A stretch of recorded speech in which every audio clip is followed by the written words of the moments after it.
ప్రార్థన చేసుకున్నాం. పరిశుద్ధుడైన తండ్రి, మాతో మాట్లాడే దేవుడు, మహిమ కలిగిన దేవుడు, మాట్లాడే దేవుడు, మా హృదయాలను కదిలించే దేవుడు, నీ ఆత్మచేత మమ్మల్ని బలపరిచే దేవుడు, మాకు నిత్య క్షేమాన్ని అనుగ్రహించే దేవాతి దేవుడిగా మేము స్తుతిస్తూ ఈ యొక్క రాత్రికాల సమయంలో ప్రత్యేకంగా ఈ వాక్యాన్ని ధ్యానం చేస్తుండే ప్రభావం మీరు మాతో ఉండేవాళ్ళు ప్రార్థన చేస్తూ మహిమగంత ప్రభావం పెట్టుకోమని యేసు నామమున ప్రార్థించి వేడుకుంటున్నాను పరమ తండ్రి, ఆమేన్. కొడుచిన మీ అందరికీ ప్రత్యేకమైన క్రిస్మస్ శుభాకాంక్షలు తెలియజేస్తూ దేవుడు మిమ్మలను మీ కుటుంబాలను దీవించి ఆస్వాదించి కాపాడి కరుణించి రక్షించుగాక.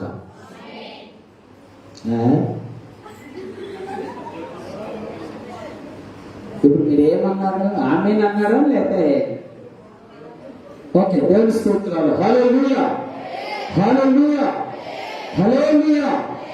ఒక రాత్రికాల సమయంలో దేవాతి దేవుడు మనతో మాట్లాడుతున్న కొన్ని విషయాలను జ్ఞాపకం చేసుకుందాం. దేవుని బిడ్డలమైన మనము ఈ క్రిస్మస్ దినాల్లో మనం ఎలా ఉండాలో, ఈ క్రిస్మస్ దినం అనేది కాదు, క్రిస్మస్ అనేటువంటి ఒక గొప్ప ఆశీర్వాదకరమైన పండుగను ఆచరిస్తున్న మనము ఆ పండుగ మన జీవితాంతకు ఉండగలిగితే అది మనకెంతో ఆశీర్వాదం. అందుకని మహాదేవుడు సెలవిస్తూ అంటాడు, ఈ యొక్క వచ్చిన భాగాన్ని మనం చదివినటువంటి వచ్చిన భాగాన్ని మనం కనుక జాగ్రత్తగా పరిశీలన చేస్తే అక్కడ 3 విషయాలు చాలా ప్రత్యేకంగా కనపడతాయి. ఇదిగో ప్రజలందరికీ కలుగబో మహా సంతోషకరమైన శుభవర్తమానం. క్రిస్మస్ అనేది సంతోషకరమైన సువార్త. క్రిస్మస్ అనేది మానవ జీవితానికి సంతోషాన్ని ఇచ్చేటువంటి అద్భుతమైన వార్త. క్రిస్మస్ అనేది మానవ జీవితంలో ఎప్పుడు చూడనటువంటి ఆనందాన్ని, సంతోషాన్ని అనుగ్రహించేటువంటి అద్భుతమైన సందేశము ఈ క్రిస్మస్ సందేశం. నేను నా జీవితంలో సంతోషంగా ఉన్నాను అని చెప్పగలిగిన వారే నిజమైన క్రిస్మస్ ని ఆచరించగలుగుతారు, నిజమైన క్రిస్మస్ లో ఆనందించగలుగుతారు. కాబట్టి రాత్రికాల సమయంలో క్రిస్మస్ అనేది నా జీవితాలకి, నా కుటుంబాలకి సంతోషాన్ని తెచ్చి పెట్టేటువంటి అద్భుతమైన వార్త, అద్భుతమైన గడియ ఈ యొక్క క్రిస్మస్. మనలో సంతోషం లేదు అంటే కారణం ఏంటో తెలుసా? మనలో సంతోషం రావటం లేదంటే కారణం ఏంటో తెలుసా? మనలో సంతోషం కనుగొనలేకపోతుందంటే కారణం ఏంటో తెలుసా అని మనం కనుక ఆలోచన చేస్తే ఇంకా మన జీవితంలో క్రీస్తు పుట్టలేదు. క్రీస్తు నీలో నాలో పుడితే, క్రీస్తులో కనుక నీవు నేను కనుక పుట్టగలిగితే మన జీవితం సంతోషంగా ఉంటుంది అనేది నగ్న సత్యం. సంతోషాన్ని ఇవ్వడానికి ప్రభువు యేసుక్రీస్తు పరలోకం నుండి దిగి వచ్చాడు. అందుకని ఆయన చెప్తూ ఉన్నాడు, ఇదిగో ప్రజలందరికీ కలుగు మహా సంతోషకరమైన సువర్తమానం ఇది. అందుకని యొక్క రాత్రికాల సమయంలో మీలో సంతోషము దేవుడు నింపాలని ఆశపడుతున్నాడు, మీలో సంతోషం నింపాలని ఆశపడుతున్నాడు. మీరు జాగ్రత్తగా ఆలోచించండి. సంతోషం అంటే అంతరంగంలో నుంచి వచ్చేది, బహిరంగంగా బయట వాటి నుండి వచ్చేది అసలు సంతోషమే కాదు. ఏమంటారు? మా ఇంట్లోనండి మా పిల్లలకంటే కొత్త బట్టలు తెచ్చానండి, ఆ సంతోషం కొత్త బట్టలు ఉన్నంతసేపే. ఒకవేళ నా కుటుంబంలోనండి నేను చాలా హ్యాపీగా ఉన్నాను, కారణం ఏంటంటే మా ఆయన కొత్త చీర తెచ్చాడండి. ఎవరు?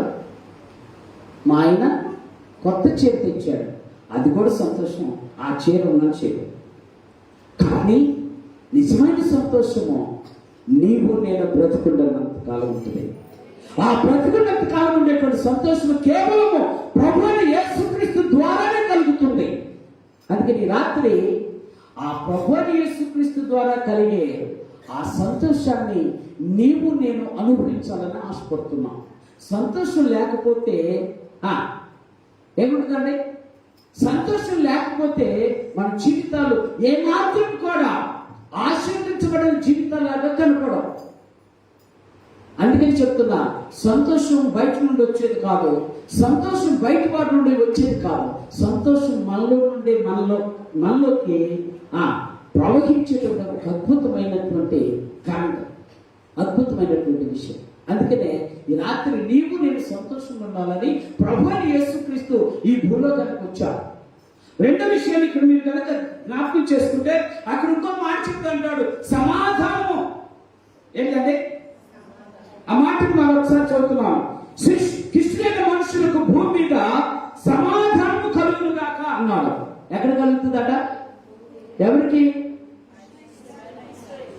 ఇప్పుడు మీరు జ్ఞాపకం చేసుకోవాలి, నీకు సమాధానం ఉంటే, నీలో సమాధానం ఉంటే నువ్వు దేవునికి ఇష్టడైన బిడ్డవుగా ఉన్నావు. యేసుక్రీస్తు నీ యొక్క జీవితంలో ఉదయించాడు, యేసుక్రీస్తు నీ యొక్క జీవితంలో పుట్టాడు, యేసుక్రీస్తులో నువ్వు పుట్టాడు. కాబట్టి ఈ రోజున నువ్వు నేను సమాధానంగా ఉండగలుగుతాం. యేసు లేకపోతే నీలో సమాధానము రాదు. అర్థమవుతుందా? నీలో ఏం రాదు? సమాధానం రాదు. సమాధానం అనేది దేవుడు మనకు అనుగ్రహించినటువంటి గొప్ప ఆశీర్వదకరమైనటువంటి ఆయుధం. అందుకనే రోమపత్రికలో చదువుతూ ఎందుకు అంటాడు, శక్యమైతే అందరితో సమాధానముగా ఉంటాడు. ఏంటంటే మనకేముండదు. ఇంకో విషయం చెప్పనా, అధిక సంతోషం ఎక్కువైపోతే, అంటే అధిక సంతోషం వస్తే సమాధానం అంతా కోల్పోతామట. సమాధానం. అందుకనే అధిక సంతోషం అటు వల్ల కలుగుతుంది, కానీ దేవుని వల్ల కలిగే సంతోషము సంపూర్ణమైన సంతోషం. ఇక దాంట్లో ఏమాత్రం కూడా వెలికి ఉండదు. ఈరోజు దేవుడు మాట్లాడుతున్న మాట ఏంటంటే, నా జీవితాల్లో సమాధానం కావాలి. యేసుక్రీస్తు సమాధానం ఇవ్వటానికే పరలోకము నుండి సౌభాగ్యాన్ని విడిచిపెట్టి భూమి మీదకి నరరూపధారిగా వచ్చాడు. అందుకనే ఆ యొక్క కాపరులకు దేవుడు చెప్పిన మాట ఏంటంటే, భూమి మీద సమాధానము కలుగునుగా కావాలి. ఎక్కడ కలగాలి? ఈ రోజున నీకు నాకు సంతోషం కలగటానికి పరలోకం నుండి ప్రభు దిగొచ్చాడు. నీకు నాకు సమాధానం రావటానికి పరలోకం నుండి ప్రభు దిగొచ్చాడు. అందుకని ఆయన ఇంకో మాట చెప్తాడు, దేవత దేవుడు మాట్లాడుతున్నా. ఇంకొక మాట ఏంటంటే, ఇక్కడే ఈ వచనంలో చెప్తాడు ఆయన. ఒకసారి ఆ వచనం చూద్దాం. సర్వోన్నత స్థలములో దేవునికి మహిమయు అన్నాడు. మూడవది, ఈ రెండింటి ద్వారా ఎవరికి మహిమ కలగాలట? అర్థమైందా? ఎవరికి కలగాలి? దేవుడికి మహిమ కలగాలి. ఎందుకు? దేవత దేవుడు నీకు నాకు సంతోషం ఇవ్వడానికి పరలోకం నుండి దిగొచ్చాడు, నీకు నాకు సమాధానం ఇవ్వడానికి పరలోకం నుండి దిగొచ్చాడు. అందుకనే పరలోకం నుండి దిగొచ్చిన దేవునికి నిత్య మహిమ చెల్లించవలసిన వారమై ఉన్నాం. ఈ మహిమ రేపు నువ్వు నేను పాలు పొందే మహిమ. ఏ మహిమ అంటే? నీవు నేను కూడా పాలు పొందడానికి సిద్ధంగా ఉన్నటువంటి మహిమ. ఈ రోజున ఈ మూడు నా జీవితంలో చూడాలి. నీ జీవితంలో నా జీవితంలో సంతోషం చూడాలని ఆశపడుతున్న దేవుడు, నీ నా జీవితాల్లో సమాధానం చూడాలని ఆశపడుతున్న దేవత దేవుడు. అలాగ సమాధానం పొందుకున్న నేను దేవునికి మహిమకరమైనటువంటి వారంగా ఉండటానికి దేవుడు తన మహిమను విడిచిపెట్టి భూమి మీద దరిద్రుడిగా వీటించాడు. ఏమీ లేని వాడుగా వచ్చాడు. అందుకని బైబిల్లో చాలా విషయాలు యేసుక్రీస్తు చెప్తాడు. నక్కలకు పొరిగి ఉండే ఆకాశ పక్షులు గోడు ఉన్నాయి, కానీ మనిషి కుమారుడు తలదాల్చుకోవడానికి ఏ స్థలం లేదట. అందుకనే మనం నిన్న పోయిన వారం చదువుకున్నాం వాక్యం ఏంటంటే, సత్రంలో స్థలం లేదనుకున్నాం. ఎక్కడంటే ఈరోజు నా ప్రేమ దేవుని బిడ్డలారా, సత్రంలో స్థలం లేకపోయినా సంతోషానికి కారణము నీలో యేసయ్యకు స్థలం ఉంది. నీలో యేసయ్యకు స్థలం, నీలో సమాధానం ఉంది, నీలో సంతోషం ఉంది. నీలో సమాధానం సంతోషం కలిగిన నీవు నేను ఏం చేయాలి అంటే, దేవునికి మహిమకరమైన బిడ్డలుగా ఉండాలి. దేవునికి మహిమకరమైనటువంటి బిడ్డలుగా. అందుకని అంటాడు, దేవునికి మహిమయు ఏంటంటే, దేవునికి మహిమయు తనకి ఇష్టమైన బిడ్డలకు సమాధానము భూమి మీద కలుగును గాక అన్నాడు. ఈ రోజున ఈ సమాధానం యొక్క గొప్పతనము, సంతోషం యొక్క గొప్పతనము, దేవుని మహిమపరచడానికి దేవాది దేవుడు చేసినటువంటి మహా గొప్ప ఆశ్చర్యమైన కార్యం ఏమిటంటే ఈ వార్త ఎవరికి చెప్పాడు? జ్ఞానులకి చెప్పల ఈ వార్త, మహిమకి చెప్పల, యేసుకి చెప్పల. ఎవరికి చెప్పాడు? జాగ్రత్త ఆలోచించేది. గొర్రెల కాపులు చెప్పారు. పెద్ద ప్రశ్న ఏంటంటే ఆ ఊర్లో రాజులు ఉన్నారు కదా, లేదా? ఆ ఊర్లో రాజులు ఉన్నారు, ఆ ఊర్లో ప్రజలు ఉన్నారు, ఆ ఊర్లో శాస్త్రులు ఉన్నారు, ఆ ఊర్లో పరిసయ్యులు ఉన్నారు, ఆ ఊర్లో యాజకులు ఉన్నారు, ఆ ఊర్లో మహా గొప్ప బోధకులు ఉన్నారు. కానీ ఈ వార్త వారికి చాలా ఆశ్చర్యం వేసింది నాకు. మొట్టమొదటిసారిగా వార్త ఎవరు చేరింది అంటే పెద్ద వారికి చేరింది, ధనికులైతే ధనికులకు చేరింది వార్త, లేకపోతే హోదాలో ఉన్న వాడు ఉంటే వాళ్ళకి చేరింది వార్త. కానీ విచిత్రం ఏంటి చెప్పిన నాయకు చూడాలి, దేవాది దేవుడు ఎక్కడో ఉన్నా, బైబిల్ చెప్పిన మాట, ఎక్కడున్నారు వారు పొలములో వారి మందను కాచుకొని చూడగా అన్నట్టు బైబిల్లో. ఏం చేస్తున్నారు వీళ్ళు? చీకటిలో ఉండి మందను కాచుకుంటున్నటువంటి ఆ ప్రజలకి మహా సంతోషకరమైన స్వార్థ మనం వాళ్ళకి అందించారు. ఎవరికి దొరకలా భాగ్యం. ఎందుకు చెప్పనా? ఎందుకు వాళ్ళకి దేవుడు అంత అద్భుతమైన స్వార్థని వాడికి అందించారు? రాజులకు అందించలేదు, శాస్త్రులకు అందించలేదు, పరిసయ్యులకు అందించలేదు, యాజకులకు అందించలేదు. ఎవరికి అందినటువంటి ఆ గొప్ప ఆశీర్వాదకరమైనటువంటి స్వార్థ ఎవరికి అందిందండి? చీకట్లో ఉన్న కాపురులకు అందింది, మందం మేపుకుంటున్నటువంటి కాపురులకు అందింది. ఎందుకు పనికిరానటువంటి వారికి అందింది. ఎందుకు ఈ విషయం చెప్తున్నా అంటే ఆ రోజుల్లో మహా గొప్ప ఆశీర్వాదకరమైన జీవితాన్ని అనుభవించారు షిప్పార్డ్స్. ఎలాంటి జీవితం మీకు మొట్టమొదటిసారిగా చెప్తాం. మొట్టమొదటి దేవుడు ఎందుకు వారికి సువార్తను ప్రకటించాడు, యేసుక్రీస్తు యొక్క జన్మ దినాన్ని ఎందుకు వారికి తెలియజేశారంటే, బైబిల్ మనం చదివినప్పుడు యేసుక్రీస్తు ఎవరయ్యా అంటే, యేసుక్రీస్తు ఒక మంచి కాపరి తానే నిరూపించుకున్నాడు. ఎవరండి? ఎవరు కాపరి? గొర్రెల మంచి కాపరి యేసు. ఇప్పుడు ఎవరికి చేరాలి వార్త అంటే తన సొంత వారికి తెలియపరచాలి. దేవుని స్తోత్రం. ఈ రోజు కూడా మనం కూడా అంతే కదా, ఏదైనా ఒక శుభవార్త మన జీవితంలో చూసామంటే మొట్టమొదటిసారి ఎవరికి చెప్తాం? మన సొంత వారికి చెప్తాం, మన దగ్గర ఉన్న వారికి చెప్తాం, మనకు అనుకూలమైన వారికి చెప్తాం, మనకి అండగా ఉన్న వారికి చెప్తాం. అందరికి చెప్పం. ఏ వార్త? చెడు వార్త అయితే అందరికి చెప్తాం, కానీ మంచి వార్త ఎవరికి చెప్తాం? శుభవార్త ఎవరికి చెప్తాము అంటే మన సొంత వారికి చెప్తాం. ఇప్పుడు దేవత దేవుడు మాట్లాడుతున్న మాట ఏంటో తెలుసా? వాళ్ళు ఒకవేళ చీకటిలో ఉన్నప్పటికీ, వారు గొర్రెలు కాచుకుంటున్నప్పటికీ ఈ వార్త వారికి చేరాలి. ఎందుకంటే వారు నా సొంత వారు, నాకు అనుకూలమైన వారు, నాకు అనుకూలంగా ఉండేవారు, వారు నాకు సమీపస్తులు, వారు నాకు అర్థమవుతున్నా మీకు? ఈ రోజున ఆ గొర్రెల కాపరిలో నీవు నేను ఉంటే ఎంతో ధన్యత. ఎందుకు తెలుసా? ఆ గొర్రెల కాపరికి మహాదేవుడు ఇచ్చిన గొప్ప ఆశీర్వాదకరమైనటువంటి వర్తమానం ఏంటంటే, నేడు దావీదు పట్టణమందు నేడు మీ కొరకు రక్షకుడు పుట్టి ఉన్నాడు. అయ్యా, మీకు ఒక రక్షకుడు పుట్టి ఉన్నాడు. ఆయన బైబిల్ చెప్పిన మాట ప్రకారంగా అయితే ఆయన మంచి కాపరి, ఆయన మంచి కాపరి. పేతురు రాసిన పత్రిక 5:4 చెప్తా అంటాడు, ఆయన గొప్ప కాపరి, ప్రధాన కాపరి ఉంది బైబిల్లో. ఏ కాపరి అట? గొప్ప కాపరి, ప్రధాన కాపరి.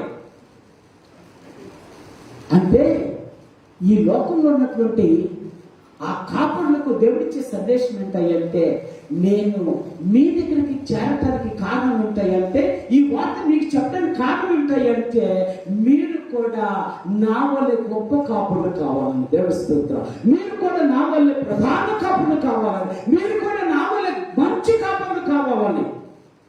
ఎవరికుంటుందండి ఈ ఆశ? ఎవరికుంటుంది ఈ ఆశ?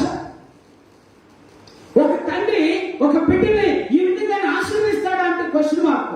ఏ విధంగా? నువ్వు నాకంటే గొప్పవాడిగా ఉండాలి, నీవు నాకంటే ఉన్నతమైన స్థితిలో ఉండాలి, నువ్వు నాకులా ఉండకూడదు. ఎవరు ఆశిస్తారండి? ఆ బిడ్డ తన రక్తం పంచుకొని పుట్టిన బిడ్డను మాత్రమే ఆ విధంగా ఆశీర్వదిస్తారు. మరొకరిని ఆశీర్వదిస్తారు అలాగే. నీ బిడ్డ కాబట్టి నువ్వు ఆశీర్వదిస్తావు, బయట బిడ్డను ఆశీర్వదిస్తావా? కానీ దేవుడు వచ్చిన ఈ యొక్క రాత్రికాల సమయంలో ఆయన సొంత వారి కోసం ఆయన పరలోకము నుండి భూమి మీదకి దిగొచ్చాడు. పరలోకము నుండి భూమి మీదకి దిగొచ్చాడు. ఆ సువార్త నా వారికి తెలియాలి. ముందు ఎవరికి తెలియాలి? నా వారికి తెలియాలి. నేను ఎందుకంటే నేను గొర్రెల మంచి కాపర్ని, నేను గొర్రెల కాపర్ని, నేను ప్రధాన కాపర్ని, నేను మంచి కాపర్ని. కాబట్టి ఈ వార్త కాపర్లుగా ఉన్న వారికి తెలియాలి. ధరిస్తూ చాలా విషయాలు ఉన్నాయి దీంట్లో.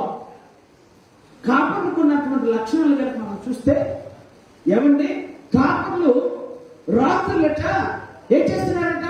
వాళ్ళ గొర్రెలను కాచుకుంటున్నారట. రాత్రులు దేనికి? సమయం దేనికి ఉంటుంది కదా? అందుకే మందిరంలో కూర్చుకొని నిద్రపోవచ్చు. దేవుని స్తోత్రం కదా. మందిరంలోకి వచ్చి కూడా ఎందుకు అర్థమవుతుందా మీకు? మంచి నిద్రపోయే సమయం. కానీ వీళ్ళు ఏం చేస్తున్నారు తెలుసా? నిద్రపోగా వాళ్ళు ఏం చేస్తున్నారు? వారికి దేవుడు ఇచ్చినటువంటి ఆ గొర్రెల కోసము వారు ప్రయాస పడుతున్నారు. వాటిని కాపాడుకోవడానికి అహర్నిశలు ప్రయత్నం చేస్తున్నారు. నా యేసయ్య కూడా అంతే. నిన్ను ఒక గొర్రెగా ఆలోచన చేసుకున్న యేసయ్య నీ కోసము అహర్నిశలు నిన్ను కాపాడటానికి ప్రయాసపడుతున్నారు. ఎంత గొప్ప దేవుడు కదా! ఎంత గొప్ప దేవుడు. ఆ గొర్రెలు కాపాడు వాళ్ళే చీకట్లోనే ఉన్నారు. ఎందుకో తెలుసా? మీకు విషయం చెప్పనా? చీకట్లో వారు సరిగ్గా కనుక మందం కాసుకోకపోతే, చీకట్లో ఆ యొక్క కట్టు మృగాలకు లేదనుకుంటే ఆ భయంకరమైనటువంటి మృగాలకి నీ యొక్క ఏమంటారు గొర్రెలు దాసత్వం అయిపోతాయి, వాటిని చీల్చి వేస్తాయి. అందుకే చెప్తున్నా, దేవత దేవుడు మాట్లాడుతున్న మాట ఏంటంటే, నీవు నేను కూడా నా కుటుంబాలకి ఒక మంచి కాపురుగా లేకపోతే నా కుటుంబంలో ఉన్న బిడ్డలను సాతాను ఏం చేస్తాడు? చీల్చి వేస్తాడు. సాతాను ఏం చేస్తాడు? తన వశపరుచుకుంటాడు. ఇలాగ వశపరుచుకోకుండా ఉండాలి అంటే ప్రధాన కాపురైన దేవుడు మనకు అండగా ఉండాలి. గొప్ప కాపురైన దేవుడు మనకు అద్భుతమైనటువంటి ఆశ్రయంగా ఉన్నప్పుడు మనకి ఏ కీడు మన మీదకి రాదు. అందుకే నా దేవత దేవుడు సెలవిస్తున్నటువంటి మాట ఏంటంటే, అయ్యా నేను ప్రధాన కాపురిగా వచ్చాను, నేను ప్రధాన గొప్ప కాపురిగా వచ్చాను, నేను ఒక మంచి కాపురిగా మీ ఎందుకు వచ్చాను? కారణం ఏమిటంటే నేను మీకోసము ఏదైనా చేసి మిమ్మల్ని రక్షించుకోగలుగుతాను. అంతే కదా. క్రిస్మస్ అంటే దేవుని యొక్క ఆనందము ఎప్పుడు దొరుకుతుంది అంటే నిజమైన రక్షణ మనం అనుభవించినప్పుడు మనలో ఏమవుతుంది? ఆనందం పొంగిపోతుంది. అందుకని దేవత దేవుడు మాట్లాడుతున్న మాట ఏంటంటే, మన సొంత వారి కోసం ప్రభు తన ప్రాణాన్ని సైతము లెక్క చేయాలి. ఎవరి కోసము? తన సొంత ప్రజల కోసం, తన చేతులతో తయారు చేసినటువంటి ఆ మనుషుల కోసం మానవుడిగా ఈ లోకానికి వచ్చి మహిమ కలిగిన దేవుడు నీకు నాకు ఒక గొప్ప మహిమను ఇవ్వబోతున్నాను. ఈ రాత్రి సమయంలో నా ప్రేమను దేవుడు, ఆ సొంత కాపురిని నీవు నేను కలిగి ఉంటే ఎంతకంటే నిజమైన క్రిస్మస్ ఈ లోకంలో లేదు. ఆ సొంత కాపురిని నీవు నేను కనుక కలిగి ఉంటే, ఆ సొంత కాపురిని నువ్వు నేను కనుక కలిగి ఉన్న జీవితం కనుక కలిగి ఉంటే తప్పనిసరిగా ఆ దేవుడు మనకు అండగా ఉంటాడు. మనలను కాపాడుతూ ఆయన నిత్యము మనలను భద్రపరుస్తుంటాడు. అందుకనే ఆ రాత్రులు అహర్నిశలు వారి యొక్క గొర్రెలను కాపాడుకోవడానికి మహాదేవుడు ఎంత ప్రయత్నం చేస్తున్నాడో ఆ గొర్రెల కాపరుల ద్వారా దేవాతి దేవుడు మనకు శ్రమిస్తున్నాడు. వాళ్ళలో కాచుకుంటూ ఉంటే, చీకట్లో ఉంటే, భయంకరమైనటువంటి కొడవల మొక్కలు ఎప్పుడు పడతాయి అనే ఆలోచన ఉన్నప్పుడు మహాదేవుడట గొప్ప వెలుగును వారి మీద ప్రకాశింప చేశారు. గొప్ప వెలుగును వారి మీద. అందుకని ఇక రాత్రి కాల సమయంలో దేవత దేవుడు మాట్లాడుతున్న మాట ఏంటంటే, నువ్వు చీకట్లో ఉన్న క్రిస్మస్ నీకు వెలుగుగా ఉంది. నువ్వు క్రీస్తులో ఉంటే క్రిస్మస్ నీ జీవితానికి ఒక గొప్ప వెలుగుగా ఉంటుంది. నువ్వు చీకట్లో ఉన్న భయపడాల్సిన పర్లేదు. నువ్వు చీకట్లో ఉన్న భయపడాల్సిన పర్లేదు. ఒకవేళ నువ్వు ఎలాంటి భయంకరమైన పరిస్థితుల్లో ఉన్న భయపడాల్సిన పర్లేదు. ఎందుకంటే మన రక్షకుడైన యేసుక్రీస్తు మనకు ప్రధాన కాపురిగా, గొప్ప కాపురిగా, మన మంచి కాపురిగా ఉండి మన జీవితాలను అహర్నిశలు కాపాడుతూ భద్రపరుస్తున్నటువంటి దేవాలయం. ఎందుకంటే నిజమైన క్రిస్మస్ ఎక్కడుంది? ఎందుకంటే నిజమైన క్రిస్మస్ దొరుకుతాడా? దేవాతి దేవుడు ఇంతగా ప్రయత్నం చేస్తూ నిన్ను నన్ను కాచి కాపాడాలని, భద్రపరచాలని ఆశించేటువంటి దేవాతి దేవుడి కంటే శ్రేష్టమైనటువంటి జీవితం మనకు ఉంటుందంట. నువ్వు నేను ప్రయాసపడేది జనరల్గా మనం మాట్లాడుకుంటే ఎవరి కోసం ప్రయాసపడుతున్నారు? ఎవరి కోసం? బిడ్డల కోసం కదా. ఎంత ప్రయాసపడ్డా చివరికి నీ బిడ్డల కోసమే కదా. ఎంతగా నువ్వు ఆలోచిస్తున్నావే, నా దేవుడు ఇంకెంతగా ఆలోచిస్తాడు నీకోసం. అర్థమవుతుందా? నిజమైన క్రిస్మస్ అంటే దేవుని యొక్క రక్షణ నీవు నేను అనుభవించాలి. దేవుడిచ్చేటువంటి గొప్ప భాగ్యాన్ని నీవు నేను అనిపించాలి. దేవుడిచ్చే సంతోషాన్ని నీవు నేను అనిపించాలి. దేవుడిచ్చే సమాధానాన్ని నీవు నేను అనుభవించాలి. అప్పుడే మన జీవితంలో నిజమైన క్రిస్మస్ కనపడుతుంది. ఏంటంటే నిజమైన క్రిస్మస్ కనపడుతుంది. ఒకరోజునక క్రిస్మస్ తాత ఆ ఊరిలో సందడి చేస్తూ అనేక గృహాలు తిరుగుతూ ఉన్నాడట. వెళ్ళి అందరూ చెప్తున్నాడంట, అమ్మా క్రిస్మస్ పండుగ వచ్చింది, అందరూ ప్రభు దగ్గరికి వెళ్ళి ప్రభుని ఆరాధిద్దాం, రండి రండి రండి అని పిలుస్తున్నాడట. అది ఒక దర్శనంలా కనపడుతుంది. అందరూ సిద్ధపడి వెళ్తూ ఉన్నారట. ఒక ఫ్యామిలీ యొక్క సిద్ధపడలేదట. సిద్ధపడకపోతే ఆ తల్లిని, ఆ పిల్లని అడిగేదట, ఆ కూతుర్ని అడిగేదట. ఏమనంటే, అమ్మా ఏంటి మీ అమ్మ నాన్న రాలేదు? మీ అమ్మ నాన్న ఎక్కడికి? ఆరాధించడానికి. ఎవరు రాలేదు? మీ అమ్మ నాన్న రాలేదు అంటే అప్పుడు ఆ అందట పని దగ్గర రోజు కొత్త చీరకు మ్యాచింగ్ రాలేదని ఆమె పండుగకి రాలేదట. ఎక్కడికి? ఏంటండి?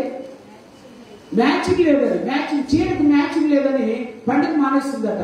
మరి ఈమెం చేస్తున్నాడంటే, ఈ లోపల నేను అన్ని రెడీ చేసుకొని కట్ చేసుకొని నేను రెడీగా పెడతాను, నువ్వు వచ్చేసిన తర్వాత ఆటోమేటిక్ తాగిపోయచ్చు అన్నాడు. అర్థమైతే నీకు? క్రిస్మస్ పండగ అంటే మానవ జీవితం ఏమనుకుంటున్నాడు తెలుసా? క్రిస్మస్ పండగ అంటే ఏమి లేదండి, కొత్త చీరలు కట్టుకోవటం, లేదనుకుంటే పిండి మంచి మంచి పిండి వంటలు చేసుకోవటం. అది చేసుకోవద్దని కాదు. నిజమైన క్రిస్మస్ ఏంటంటే, నిజమైన ఆనందం ఏంటంటే దేవునితోనే గడపాలి. దేవుని స్తోత్రం. దేవునిలోనే గడపాలి. అదే క్రిస్మస్. అదే క్రిస్మస్. ఈ హృదయకాల సమయం, రాత్రి కాల సమయంలో దేవాతి దేవుడు మాట్లాడుతున్న మాట ఏంటంటే, ఆ క్రిస్మస్ ఆనందం నీకు నాకు కావాలని పరలోకం దేవుడు భూమి మీదకి దిగొచ్చాడు. అందుకని స్వార్థ మొట్టమొదటిసారిగా శుభ్రసే అంటే కాపులకు తెలియచేయడానికి కారణం ఏంటంటే, వారు ఆయన సొంత వారు. ఈ రోజున సొంత వారైన నీవు నేను కూడా ఈ క్రిస్మస్ ఆనందాన్ని అనుభవించాలి అంటే తప్పనిసరిగా క్రీస్తు మనలో ఉదయించాలి. క్రీస్తు మనలో ఉదయించాలి. రెండో విషయాల గురించి మనం జాగ్రత్తగా ఆలోచన చేస్తే, ఆదికాండం 46:33 మాట చెప్తూ ఉంటాడు. ఆ మాట చదువుతాను, మీకు జాగ్రత్తగా ఆలోచించాడు. ఆదికాండం 46:33 గొర్రెల కాపరి అయిన ప్రతివాడు ఐగుప్తీయులకు హేయుడు కనుక ఫరో మిమ్మల్ని పిలిపించిన ఎడల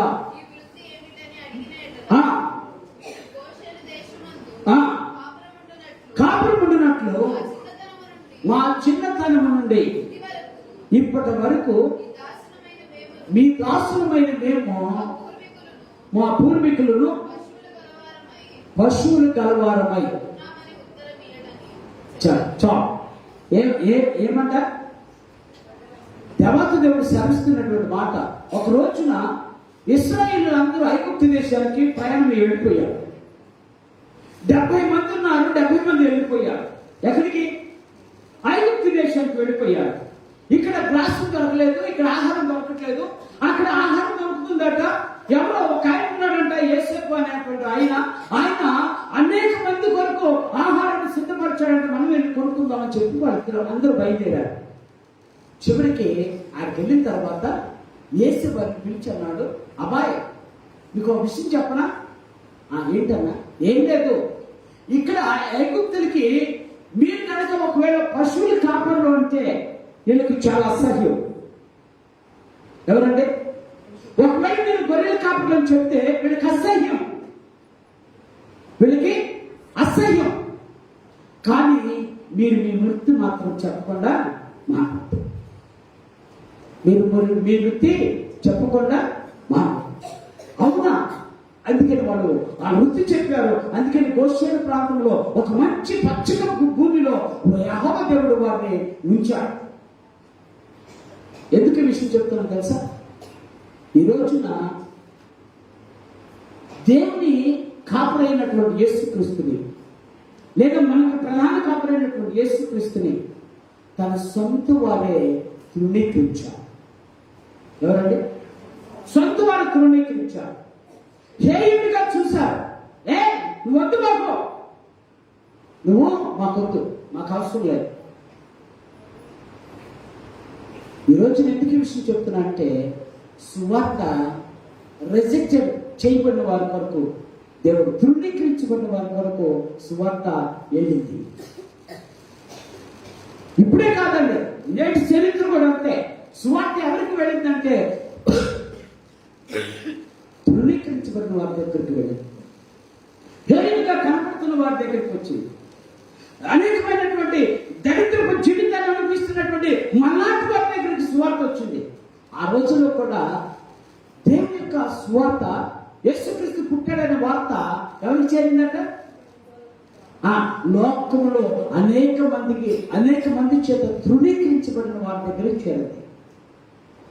యేసుక్రీస్తుని తృణీకరించారు, కానీ యేసుక్రీస్తు చివరికి మూలకయ్యే చూడండి.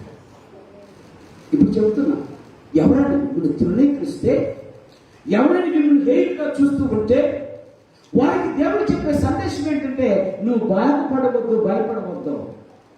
దేవుడు ఎక్కడైతే నిన్ను హేయుడిగా చూశాడో అక్కడే దేవుడు నిన్ను నిలబెట్టబోతున్నాడు.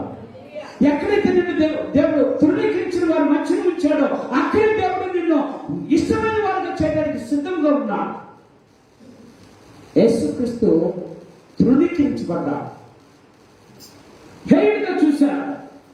కనీసం ఆయనకి ఒక చిన్న రెస్పెక్ట్ కూడా ఇవ్వలేదు. కానీ చివరికి ఏమయ్యాడు తెలుసా? యేసుక్రీస్తు వారికి ప్రభు అయ్యాడు. యేసుక్రీస్తు. ఎందుకు ఈ విషయం చెప్తున్నానంటే, నీవు నేను తృణీకరించిన, లేక నువ్వు నేను తృణీకరించబడినా, నేను ఇదే చెప్తాను, ఎంతమంది నిన్ను తృణీకరించినా నీ ఘనత ఎక్కడ తక్కువ కాదు. ఎక్కడ ఘనత తక్కువ కాదు. కారణం ఏంటంటే, ఘనత వహించినటువంటి యేసుక్రీస్తు దేవుడు మన హృదయంలో ఉన్నాడు. అందరూ అనుకోవచ్చు, నీ జీవితంలో అర్థము నువ్వు ప్రభువు నమ్ముకున్నావు ఎందుకు అనుకుని నిన్ను అనేక మంది హేళనగా చేయవచ్చు. విచిత్రం చెప్పనా? ఇంకా ఈ భయంకరమైనటువంటి ఆ తేడా ఈవెన్ ఇప్పుడు కూడా ఇంత నాగరికత పెరిగింది, ఇంత అద్భుతమైనటువంటి జ్ఞానం సంపాదించుకున్నారు, మంచి డిగ్రీలు, మంచి హోదాలు, మంచి ఉద్యోగాలు చేస్తున్నారు. కానీ ఈ రోజున క్రైస్తవుడు అంటే ఇల్లిచ్చేవాడు కూడా కనుక అడవినప్పుడు చర్చే మనం అవిధంగా తృణీకరించబడిన వారు కదా, మనకి ఇల్లు కూడా దొరకట్లేదు. కారణం అంటే కేవలం ప్రభువు నమ్ముకున్నాం మనం. నేను ఇదే చెప్పాను, ఒకవేళ మీరు నిజంగా మాకు ఇల్లు ఇవ్వనంటే ఒక కాగితం మీకు రాసిస్తారా అని అడిగాడు. మీకు ఇల్లు ఇవ్వము అని ఒక కాగితం మీద రాసి ఇవ్వమని చెప్పారు. ఎందుకు తెలుసా? ఈ అంటరాంతరం ఇంకా ఉంది అని చెప్పించడానికి, లోకాన్ని చాటి చెప్పడానికి. ఎందుకు ఈ విషయం చెప్తున్నా అంటే, నువ్వు ఈ లోకంలో ధృవీకరించబడిన ఈ లోకంలో నువ్వు ఎవరు నిన్ను దగ్గరగా చూసి చేర్చుకోపోయినా దేవుడు అంటున్నాడు, నా దగ్గరికి రా, నేను నిన్ను ఎక్కడైతే ధృవీకరించబడ్డావో అక్కడ నిన్ను ఉన్నతమైన స్థితిలో ఉంచుతాను. అక్కడే నిన్ను ఉన్నతమైన స్థితి. ఎందుకు విషయం చెప్తున్నా అంటే, నా ప్రభు చెప్పినటువంటి మాట, ఎక్కడైతే యేసుక్రీస్తు తృణీకరించబడ్డాడో, ఎక్కడైతే ఏ విధంగా చూశారో ఆయన, అక్కడే మహత్యం ఏం చేశాడు? ప్రతి వాని మోకాళ్ళు ఆయన ఎదుట వంగునట్లు చేశాడు. ప్రతి వాని మోకాళ్ళు ఆయన ఎదుట వంగునట్లు చేశాడు. ప్రతి వాని నాలుక ఆయన దేవుడిని ఒప్పుకునేటట్టు చేశాడు. ఎంత గొప్ప దేవుడు అండి! ఈరోజు అదే చెప్తున్నాను. నీ లోకంలో నీకు ఒకవేళ ఎవరు నిన్ను దగ్గరికి తీసుకోపోయినా, ఎవరు నిన్ను చూడకపోయినా, ఎవరు నిన్ను హక్కును చేర్చుకోపోయినా, దేవుడు అంటున్నాడు, నా దగ్గర విశాలమైన స్థలం ఉంది, నిన్ను హక్కును చేర్చుకోవడానికి విశాలమైనటువంటి చేతులు ఉన్నాయి, రండి అన్న. ఆయన దగ్గరకు వస్తే నీ జీవితం ధన్యమైపోతుంది. అందుకే చెప్తున్నా, నీకు ఉన్నతమైన స్థితికి కారణము యేసుక్రీస్తు ఒకడే. నీ స్థితిని మార్చగలిగిన వాడు యేసుక్రీస్తు ఒకడే. విచిత్రం వేసింది నాకు, ఈ గొర్రెల కాపరులు ఎప్పుడైతే దేవుని యొక్క వార్త విన్నారో, ఎప్పుడైతే దేవుని వార్త విన్నారో, 15 వచనం చెప్తా అంటాడు. అక్కడ వచ్చిన చదువుతాం, జాగ్రత్తగా చూచేద్దాం. అక్కడ అంటాడు, ఒక మాట చూద్దాం. లూకా సువార్త 2వ అధ్యాయం 15వ వచనం. ఆ దూతలు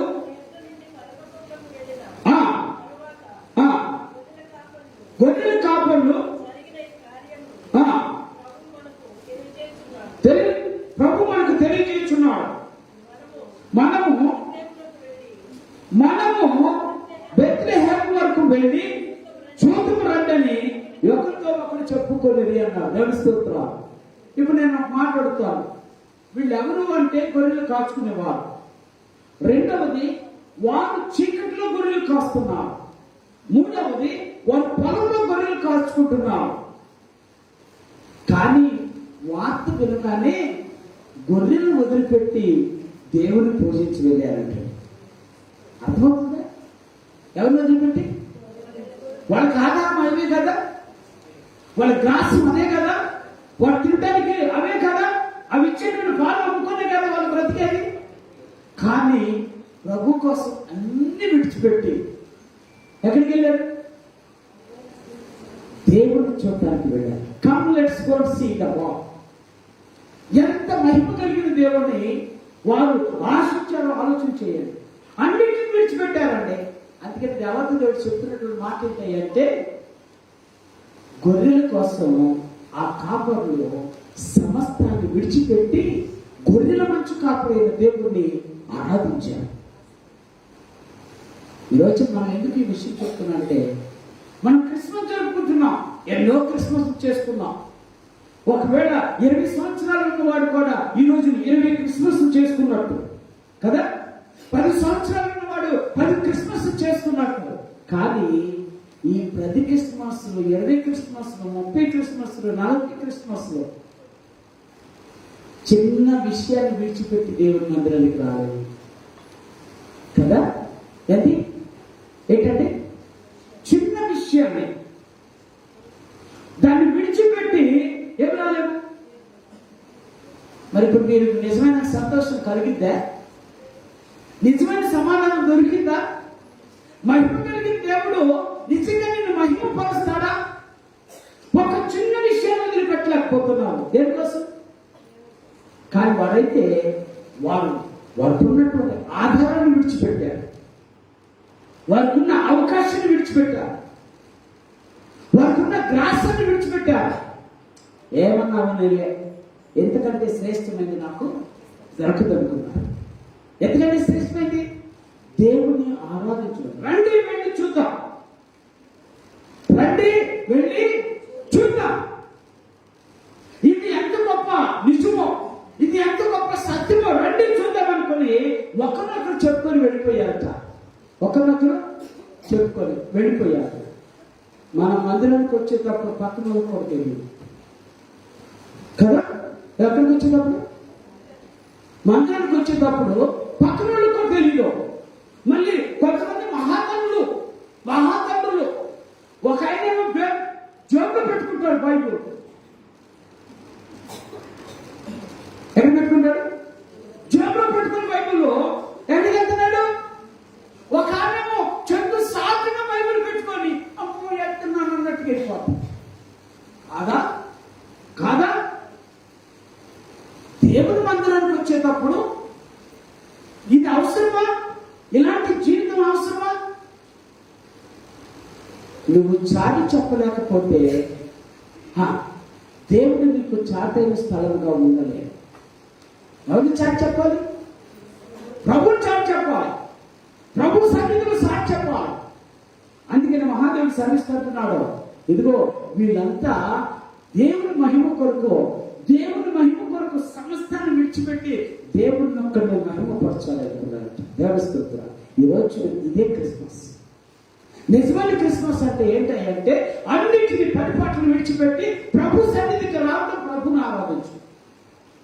అప్పుడే మన జీవితంలో సంతోషము అధికమవుతుంది, మన కుటుంబంలో సమాధానము అధికమవుతుంది, దేవునికి మహిమ కలుగుతుంది. దాని ద్వారా దేవుడు నిన్ను మహిమపరచడానికి ఇష్టపడతాడు. దేవుడు నిన్ను మహిమపరచడానికి ఇష్టపడతాడు.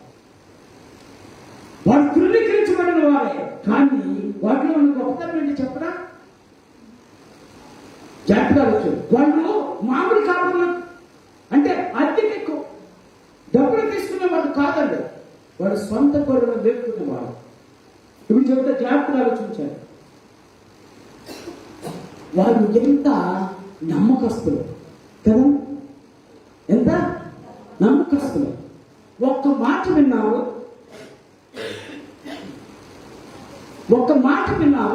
ఆ మాటని మనసులో పెట్టుకున్నారు, ఆ మాట ప్రకారంగా బయలుదేరి వెళ్ళిపోయారు. ఎక్కడికి? బెత్లెహేముకు వెళ్ళి, ఎక్కడ? బెత్లెహేముకు వెళ్ళి చూద్దాం రండి. ఎవరిని? పొత్తి గుడ్డలతో చుట్టబడిన యేసుని బాలు. దేవస్తోత్రం. ఈరోజు నేను విషయం చెప్తాను నా ప్రేమ బిడ్డ. నమ్మకస్తులు చేయగలిగేది నమ్మకమైన పని. నేను నమ్మకస్తులు అయితే ఎలా ఉంటాము అంటే మనం వెళ్ళి చూద్దామండి. నమ్మకస్తులు ఎక్కడ కూడా వాడి నమ్మకాన్ని పోగొట్టుకోవడానికి ఇష్టపడరు. యేసుక్రీస్తు నమ్మకస్తుడు. ఎవరండి? యేసుక్రీస్తు నమ్మకస్తుడు. దేవుడు అనేక సార్లు చెప్పాడు. ఏమన్నాడంటే నేను నమ్మకమైన దేవుడును, నేను నమ్మకమైన దేవుడు. ఈ రోజున నమ్మకమైన దేవుడు నీ కోసమే పరలోకం నుండి దిగొచ్చాడు. దేవస్థానం. నువ్వు నమ్మకంగా ఉండాలి. నమ్మకంగా ఉంటే ఆటోమేటిక్గా నువ్వు సంతోషంగా ఉండగలుగుతావు. నమ్మకంగా ఉంటే నువ్వు నెమ్మదిగా బ్రతకగలుగుతావు. నమ్మకంగా ఉంటే దేవుడి మహిమను చూడగలుగుతావు. అందుకని యేసుక్రీస్తు చెప్పాడు కదా, ఎంత మిక్కిలి కొంచెం నమ్మకంగా ఉంటాడు, మరి ఎక్కువలో నమ్మకం. ఎక్కడ? మిక్కిలి కొంచెం చిన్న విషయాలు. కానీ మనం ఏంటంటే కొన్ని సమయాల్లో చిన్న విషయాల్లోనే ఎంత చిన్న విషయానికి అంత ఇదా కదా. మన డైలాగులు ఎల్లుండి ఉంటాయి. ఇంత చిన్నదే కదా. మీకు ఒక విషయం చెప్తాను, జాగ్రత్త మీరు ఆలోచించాడు. మోషేని దేవుడు ఏర్పరచుకున్నాడు. ఐగుప్తు దేశం నుండి ఇశ్రాయేలు ప్రజలు తీసుకొచ్చాడు. అనేకమైన అద్భుతాలు చేశాడు.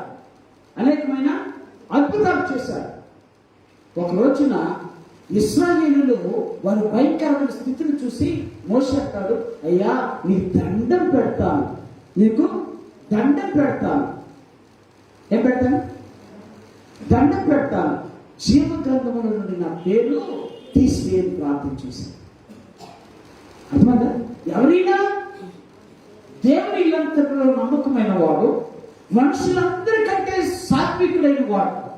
చివరికన్నా మాట ఏంటంటే, అయ్యా నీకు దండం పెడతాను, నా పేరుని ఎక్కడి నుంచి తీసివేయి. ఎవరైనా చెప్తారా? మన పేరు ఎక్కివా ఎక్కివా ఏంటి? ఎక్కివా ఎక్కివా మనకి ఎలానే ఉంటాయి. మనం చేసే తక్కువ, అర్థం కలే, చేసేది తక్కువ, చెప్పేది ఎక్కువ. అంటే మన దగ్గర చేయి చేయడానికి ఉంటుంది, చెప్పేది మాత్రం బాధ్యత. ఎందుకు ఈ విషయం చెప్తున్నా అంటే, నీవు నేను రక్షించబడటానికి మహాదేవుడు నమ్మకమైన వాడుగా ఉంటాడు. ఆ నమ్మకత్వాన్ని దేవుడు నీలో కలిగించడానికి, ఆ నమ్మకత్వం నీలో రావడానికి మహాదేవుడు ఈ లోకంలో ఒక గొప్ప ఆశీర్వాదకరమైన జీవితాన్ని నీకు నాకు అనుగ్రహించడానికే పరలోకం నుండి దిగి వచ్చాడు. బీ ఫెయిత్ఫుల్ లైక్ ఎ శుభ.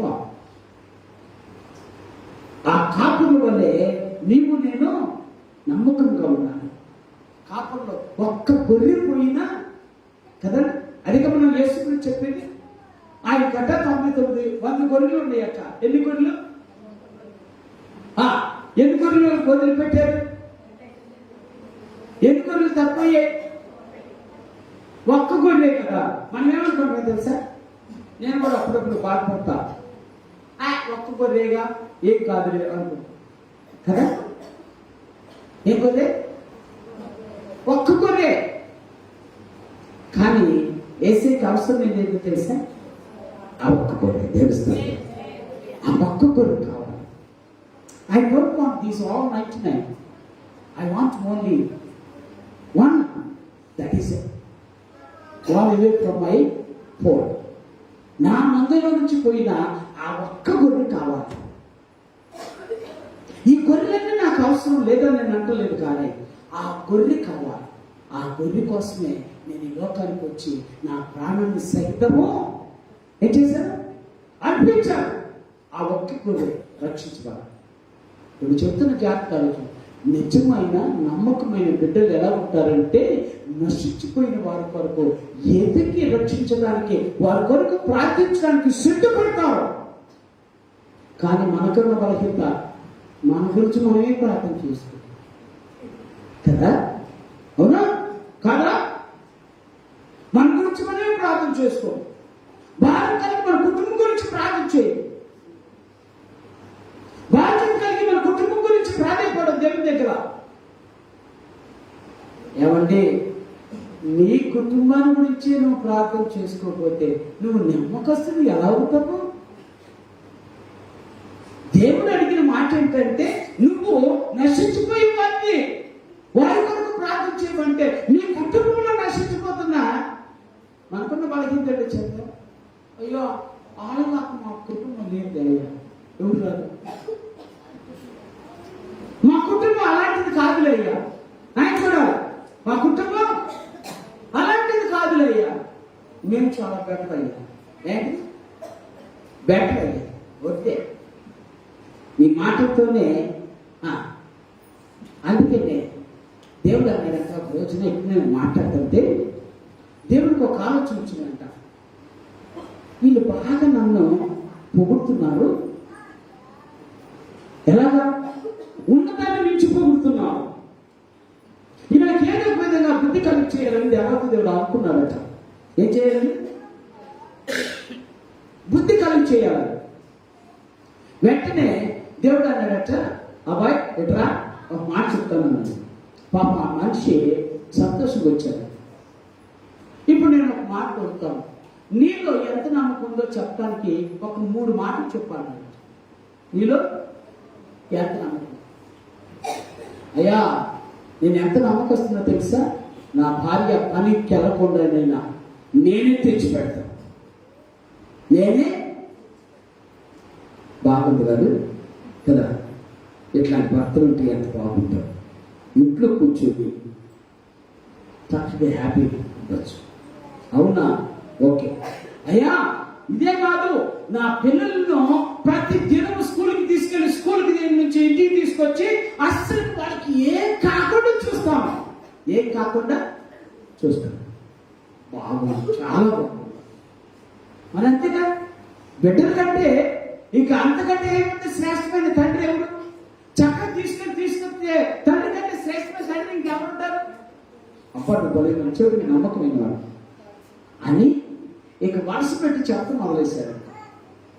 అవసరమైతే నేను ఇంట్లో పని చేస్తాను, అవసరమైతే నా వంటింట్లో పని చేస్తాను, ఇక ఎన్ని చెప్తా మొదలేస్తానంట. వెంటనే దేవుడు ఒక్క నిమిషం ఆగయ్యా, ఒక్క నిమిషం ఆగయ్యా. ఎందుకంటే నమ్మకస్తులు ఎవరు ఉంటారండి?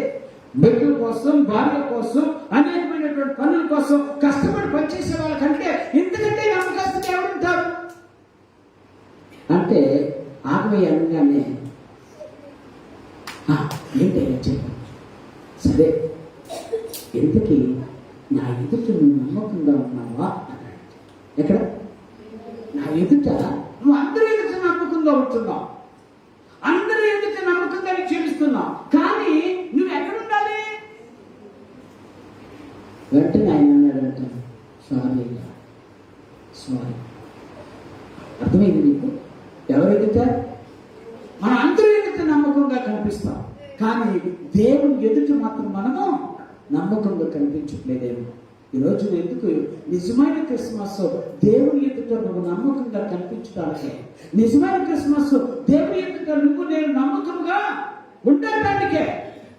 అందుకని ఈ రాత్రి నిజమైనటువంటి కాపురులంట నమ్మకంగా ఉంటారట, యజమాని కోసం అంత త్యాగమని చేసేస్తారట.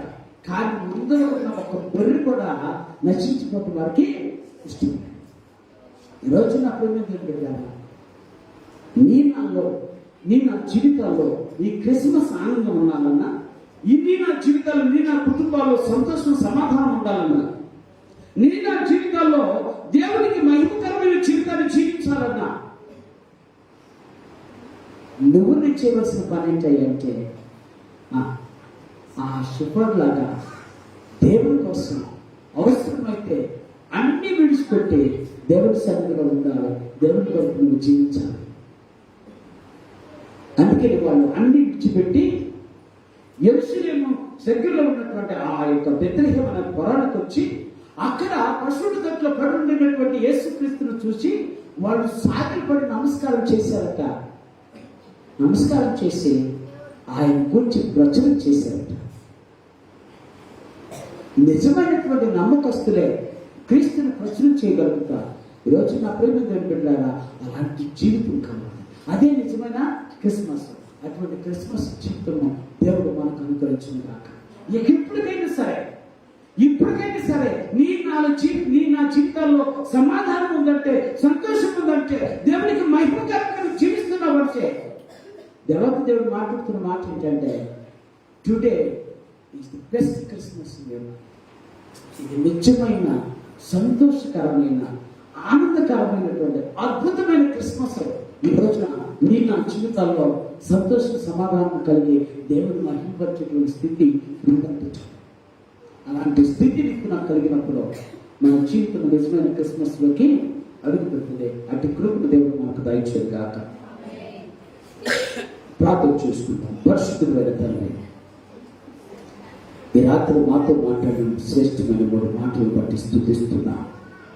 అయ్యా, నిజంగా నీవు మాలో సంతోషం నింపడానికి, మాలో సమాధానం కలిగించడానికి, నీకు మహిమకరమైనటువంటి బిడ్డలుగా మమ్మల్ని మార్చడానికి పరలోకము నుండి భూమి మీదకి దిగి వచ్చిన దేవుడు అయ్యా, నీకు స్తోత్రం. అయ్యా, నిజమైన క్రిస్మస్ నిన్ను కలిగి వెళ్ళటం, నిజమైన క్రిస్మస్ నిన్ను ఆరాధించడం, నిజమైన క్రిస్మస్ మా జీవితాలను నీ గురించి ప్రచురం చేయటమే. అటు భాగ్యము మాకు దయచేయి, అటు ఆనందము మాకు దయచేయి, అటు ఆశీర్వాదకరమైన జీవితము మాకు దయచేయి. నమ్మకమైన దేవుడికి మా పక్షం నుండి కార్యం చేసి కనికరించి ప్రోత్సహించి దీవించి మహిమ పొందమని సమస్తమైన గంట ప్రభావాలు నీకు ఆపాదిస్తాం. యేసు నామమున ప్రార్థించి పేర్కొంటున్నాను ప్రభుత్వండి. ఆమేన్. పాటపడుతుందిగా కాన్ఫరెన్స్ నిర్వహించుకుందాం. ఈ లోపల కవర్స్ ఇవ్వండి.